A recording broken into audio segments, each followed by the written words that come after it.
ಆತ್ಮೀಯರೇ, ಪರಿಸರ ಎಂದರೆ ಕರ್ನಾಟಕದಲ್ಲಿ ತಕ್ಷಣಕ್ಕೆ ನೆನಪಾಗುವ ಹೆಸರು ಸಾಲುಮರದ ತಿಮ್ಮಕ್ಕ.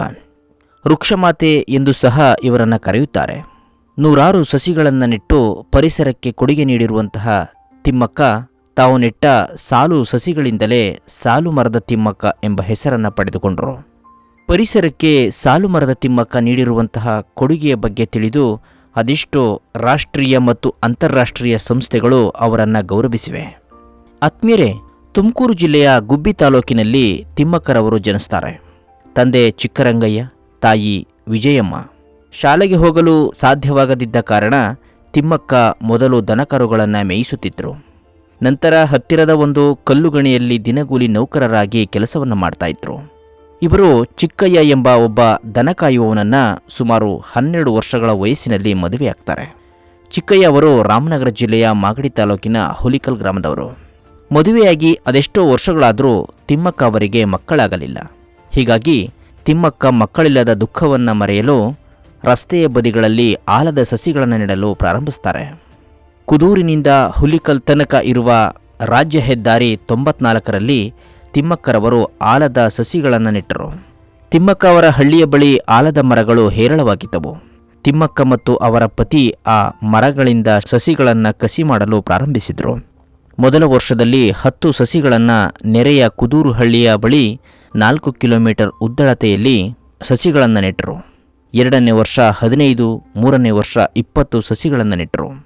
ತಿಮ್ಮಕ್ಕ ದಂಪತಿ ಈ ಸಸಿಗಳನ್ನು ನೆಡಲು ತಮ್ಮ ಅತ್ಯಲ್ಪ ಆದಾಯವನ್ನೇ ಬಳಸಿದ್ರು. ಗಂಡ ಹೆಂಡತಿ ಇಬ್ಬರೂ ಸಸಿಗಳಿಗೆ ನೀರುಣಿಸಲು ಬಿಂದಿಗೆ ಕೊಡಗಳಲ್ಲಿ ಸುಮಾರು 4 ಕಿಲೋಮೀಟರ್ಗಳವರೆಗೆ ನೀರನ್ನು ಹೊತ್ತು ಕೊಂಡೊಯ್ಯುತ್ತಿದ್ದರು. ಸಸಿಗಳನ್ನು ಮೇವಿನ ಜಾನುವಾರುಗಳ ಕಾಟದಿಂದ ತಪ್ಪಿಸಲು ಅವುಗಳ ಸುತ್ತ ಮುಳ್ಳು ಪೊದೆಗಳನ್ನು ಹೊದಿಸುತ್ತಿದ್ದರು. ನೀರಿನ ಅಭಾವ ಉಂಟಾಗಿ ಗಿಡಗಳಿಗೆ ತೊಂದರೆಯಾಗುತ್ತದೆ ಎಂದು ಅನಿಸಿದಾಗ ಮತ್ತೆ ಹೆಚ್ಚಾಗಿ ಮುಂಗಾರು ಮಳೆಯ ಕಾಲದಲ್ಲಿ ಗಿಡಗಳನ್ನು ನೆಡಲು ಶುರು ಮಾಡಿದರು. ಹೀಗಿರುವಾಗ ತಿಮ್ಮಕ್ಕರವರ ಪತಿ 1991ರಲ್ಲಿ ಮೃತಪಡ್ತಾರೆ. ದುಃಖದಿಂದ ಹೊರಬಂದಂತಹ ತಿಮ್ಮಕ್ಕ ಮತ್ತೆ ಮರಗಳಲ್ಲಿ ಸಾಂತ್ವನವನ್ನು ಕಂಡುಕೊಂಡರು. ಬಳಿಕ ಹೊಸ ಚೈತನ್ಯದಿಂದ ಅವುಗಳನ್ನು ಪೋಷಿಸುವುದನ್ನು ಮತ್ತೆ ಮುಂದುವರಿಸ್ತಾರೆ. ಆತ್ಮೀಯರೇ, ಸಾಲುಮರದ ತಿಮ್ಮಕ್ಕ ಈ ರೀತಿ ತಮ್ಮ ಸ್ವಯಂ ಖರ್ಚಿನಲ್ಲಿ 8,000 ಸಸಿಗಳನ್ನು ನೆಟ್ಟಿದ್ದಾರೆ. ಇಂದಿಗೆ ಅವುಗಳ ಮೌಲ್ಯವು ಸುಮಾರು 15 ಲಕ್ಷಕ್ಕೂ ಅಧಿಕ ರೂಪಾಯಿಗಳೆಂದು ಅಂದಾಜು ಮಾಡಲಾಗಿದೆ. ಮರಗಳ ನಿರ್ವಹಣೆಯನ್ನು ಈಗ ಕರ್ನಾಟಕ ಸರ್ಕಾರವು ವಹಿಸಿಕೊಂಡಿದೆ. ಅನಕ್ಷರಸ್ಥೆಯಾದರೂ ತಿಮ್ಮಕ್ಕ ಪರಿಸರ ಸಂರಕ್ಷಣೆಯಲ್ಲಿ ಮಹತ್ ಕಾರ್ಯ ಮಾಡಿದರು. ಮುಂದಿನ ಪೀಳಿಗೆಯ ಹಿತದೃಷ್ಟಿಯನ್ನು ಗಮನದಲ್ಲಿಟ್ಟುಕೊಂಡು ಮರಗಳಿಗೆ ನೀರುಣಿಸಿ ಬೆಳೆಸಿದರು. ಪರಿಸರ ಸಮಸ್ಯೆಗಳತ್ತಲೂ ಮುಖ ಮಾಡಿದ ತಿಮ್ಮಕ್ಕ ಅವರು ಈ ಕುರಿತು ಹಲವಾರು ಪ್ರತಿಭಟನೆಗಳಲ್ಲೂ ಕೂಡ ಪಾಲ್ಗೊಂಡಿದ್ದರು. ಆತ್ಮೀಯರೇ, 2019ರಲ್ಲಿ ಬಾಗೇಪಲ್ಲಿ ಹಲಗೂರು ರಸ್ತೆಯಲ್ಲಿ ಅಂದರೆ ಮಂಡ್ಯ ಜಿಲ್ಲೆಗೆ ಸೇರುವಂತಹ ರಸ್ತೆಯಲ್ಲಿ ಹೆದ್ದಾರಿ ಅಗಲೀಕರಣಕ್ಕಾಗಿ ಮರಗಳನ್ನು ಕಡಿಯುವ ಪ್ರಸ್ತಾಪವಿತ್ತು. ಈ ಸ್ಥಳಗಳಲ್ಲಿ ತಿಮ್ಮಕ್ಕ ಮತ್ತು ಅವರ ಪತಿ 385 ಆಲದ ಮರಗಳನ್ನು ನೆಟ್ಟಿದ್ದರು. ಹೆದ್ದಾರಿ ಅಗಲೀಕರಣಕ್ಕೆ ತಿಮ್ಮಕ್ಕ ಅವರು ವಿರೋಧವನ್ನು ವ್ಯಕ್ತಪಡಿಸಿದರು. ತಿಮ್ಮಕ್ಕ ಅವರ ಒಕ್ಕಣೆಗೆ ಮಣಿದಂತಹ ಸರ್ಕಾರವು ಪರ್ಯಾಯ ಮಾರ್ಗಗಳತ್ತ ಮುಖ ಮಾಡಿತು. ಇದರಿಂದ 70 ವರ್ಷಗಳ ಕಾಲ ಸಾಕಿದ್ದ ಮರಗಳ ಜೀವ ಉಳಿದಂತಾಯಿತು. ಆತ್ಮೀಯರೇ, ಪರಿಸರಕ್ಕೆ ತಿಮ್ಮಕ್ಕ ನೀಡಿರುವ ಕೊಡುಗೆಗಳನ್ನು ಗಮನಿಸಿ ಹಲವಾರು ರಾಷ್ಟ್ರೀಯ ಮತ್ತು ಅಂತಾರಾಷ್ಟ್ರೀಯ ಸಂಸ್ಥೆಗಳು ಇವರನ್ನು ಗಮನಿಸಿ ಪುರಸ್ಕಾರವನ್ನು ಮಾಡಿವೆ. ಭಾರತ ಸರ್ಕಾರ 1919ರಲ್ಲಿ ಪದ್ಮಶ್ರೀ ಪ್ರಶಸ್ತಿಯನ್ನು ನೀಡಿ ಗೌರವಿಸಿದೆ. ಭಾರತದ ರಾಷ್ಟ್ರೀಯ ಪೌರ ಪ್ರಶಸ್ತಿಯನ್ನು ನೀಡಿ ಸನ್ಮಾನಿಸಲಾಗಿದೆ. ಅಮೆರಿಕ ಸಂಯುಕ್ತ ಸಂಸ್ಥಾನದ ಲಾಸ್ ಏಂಜಲೀಸ್ ಮತ್ತು ಓಕ್ಲ್ಯಾಂಡ್, ಕ್ಯಾಲಿಫೋರ್ನಿಯಾದಲ್ಲಿ ಪರಿಸರ ಶಿಕ್ಷಣಕ್ಕಾಗಿ ತಿಮ್ಮಕ್ಕರವರ ಸಂಪನ್ಮೂಲಗಳು ಎಂಬ ಪರಿಸರವಾದಿ ಸಂಘಟನೆಗೆ ತಿಮ್ಮಕ್ಕರವರ ಹೆಸರನ್ನು ಇಡಲಾಗಿದೆ. 1995ರಲ್ಲಿ ರಾಷ್ಟ್ರೀಯ ಪೌರ ಪ್ರಶಸ್ತಿ, 1997ರಲ್ಲಿ ಇಂದಿರಾ ಪ್ರಿಯದರ್ಶಿನಿ ವೃಕ್ಷಮಿತ್ರ ಪ್ರಶಸ್ತಿ, 1997ರಲ್ಲಿ ವೀರಚಕ್ರ ಪ್ರಶಸ್ತಿ, ಮಹಿಳಾ ಮತ್ತು ಶಿಶು ಕಲ್ಯಾಣ ಇಲಾಖೆ, ಕರ್ನಾಟಕ ಸರ್ಕಾರ ಇವರಿಂದ ಮಾನ್ಯತೆ ಪ್ರಮಾಣಪತ್ರ, ಭಾರತೀಯ ವೃಕ್ಷ ವಿಜ್ಞಾನ ಮತ್ತು ತಂತ್ರಜ್ಞಾನ ಸಂಸ್ಥೆ ಬೆಂಗಳೂರು ಇವರಿಂದ ಶ್ಲಾಘನೀಯ ಪ್ರಮಾಣಪತ್ರ ತಿಮ್ಮಕ್ಕರವರಿಗೆ ನೀಡಿ ಗೌರವಿಸಲಾಗಿದೆ. ಅಷ್ಟೇ ಅಲ್ಲದೆ 2000ರಲ್ಲಿ ಕರ್ನಾಟಕ ಕಲ್ಪವಲ್ಲಿ ಪ್ರಶಸ್ತಿ, 2004ರಲ್ಲಿ ಗಾಡ್ಫ್ರಿ ಫಿಲಿಪ್ಸ್ ಧೀರತೆ ಪ್ರಶಸ್ತಿ, ಪಂಪಾಪತಿ ಪರಿಸರ ಪ್ರಶಸ್ತಿ, ಬಾಬಾ ಸಾಹೇಬ್ ಅಂಬೇಡ್ಕರ್ ಪ್ರಶಸ್ತಿ, ವನಮಾತೆ ಪ್ರಶಸ್ತಿ, ಶ್ರೀಮಾತಾ ಪ್ರಶಸ್ತಿ, ಕರ್ನಾಟಕ ಪರಿಸರ ಪ್ರಶಸ್ತಿ, ನ್ಯಾಷನಲ್ ಸಿಟಿಸನ್ ಪ್ರಶಸ್ತಿ, ರಾಜ್ಯೋತ್ಸವ ಪ್ರಶಸ್ತಿ, ಹೀಗೆ ಹಲವಾರು ಪ್ರಶಸ್ತಿಗಳನ್ನು ನೀಡಿ ವೃಕ್ಷ ಮಾತೆಯನ್ನು ಗೌರವಿಸಲಾಗಿದೆ. ಇಷ್ಟೇ ಅಲ್ಲದೆ ಅವರಿಗೆ ಹಂಪಿ ವಿಶ್ವವಿದ್ಯಾನಿಲಯದಿಂದ ನಾಡೋಜ ಪ್ರಶಸ್ತಿಯನ್ನು ಕೂಡ ನೀಡಿ ಗೌರವಿಸಲಾಗಿದೆ.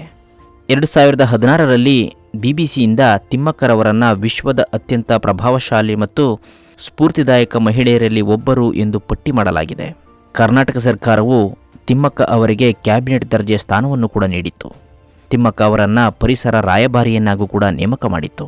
ಆತ್ಮೀಯರೇ, ತಿಮ್ಮಕ್ಕರವರ 110 ವರ್ಷಗಳಾಗಿದ್ದರೂ ಅವರು ಯಾವುದೇ ಆರೋಗ್ಯ ಸಮಸ್ಯೆಯಿಂದ ಬಳಲದೆ ಕಾಲೇಜು ಕಾರ್ಯಕ್ರಮಗಳು, ಸಮುದಾಯದ ಕಾರ್ಯಕ್ರಮಗಳು, ಪರಿಸರ ಸಂರಕ್ಷಣೆ ಕುರಿತಂತಹ ಕಾರ್ಯಕ್ರಮಗಳಲ್ಲಿ ನಿರಂತರವಾಗಿ ಭಾಗವಹಿಸ್ತಾ ಇದ್ದರು.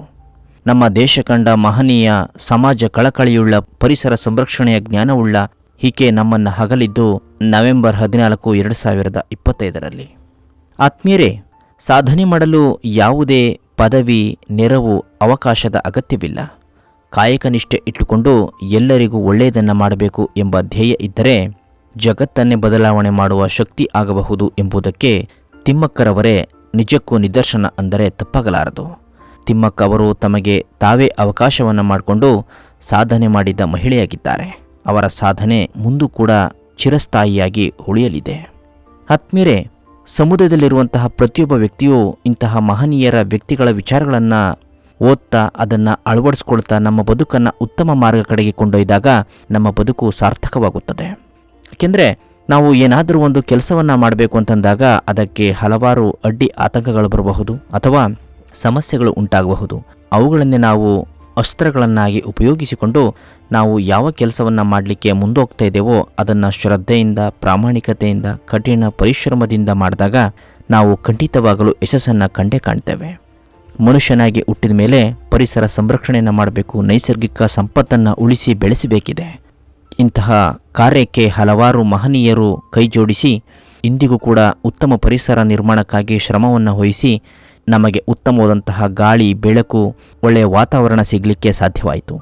ಮುಂದೆ ನಮ್ಮ ಮಕ್ಕಳಿಗೆ, ನಮ್ಮ ಮೊಮ್ಮಕ್ಕಳಿಗೆ ಅಥವಾ ಮುಂದಿನ ಪೀಳಿಗೆಗೆ ಉತ್ತಮ ಪರಿಸರ ಆಗಬೇಕು ಅಂತಂದಾಗ ನಾವು ಪರಿಸರ ಸಂರಕ್ಷಣೆಯನ್ನು ಮಾಡೋಣ, ಗಿಡಗಳನ್ನು ನೆಡೋಣ, ಹಣ್ಣುಗಳ ಗಿಡಗಳನ್ನು ನೆಡೋಣ. ಪ್ಲಾಸ್ಟಿಕ್ಕನ್ನು ಬಳಸದೆ ನಾವು ಪ್ರಕೃತಿಗೆ ಪೂರಕವಾದಂತಹ ವಸ್ತುಗಳನ್ನು ಬಳಸ್ತಾ ನಾವು ಮುಂದೆ ಹೋದಾಗ ಪರಿಸರ ಉತ್ತಮ ರೀತಿಯಲ್ಲಿ ಇರುತ್ತೆ, ಮುಂದಿನ ಪೀಳಿಗೆ ಕೂಡ ಉತ್ತಮವಾಗುತ್ತದೆ ಅಂತಕ್ಕಂತಹ ಸಲಹೆಗಳೊಂದಿಗೆ ಇವತ್ತಿನ ಕಾರ್ಯಕ್ರಮಕ್ಕೆ ವಿರಾಮ ಹೇಳ್ತೇನೆ. ಮುಂದಿನ ವಾರ ಮತ್ತೊಂದು ಸಾಧಕರ ಜೊತೆ ತಮ್ಮನ್ನು ಭೇಟಿಯಾಗ್ತೀನಿ. ಅಲ್ಲಿಯವರೆಗೂ ನಮಸ್ಕಾರ.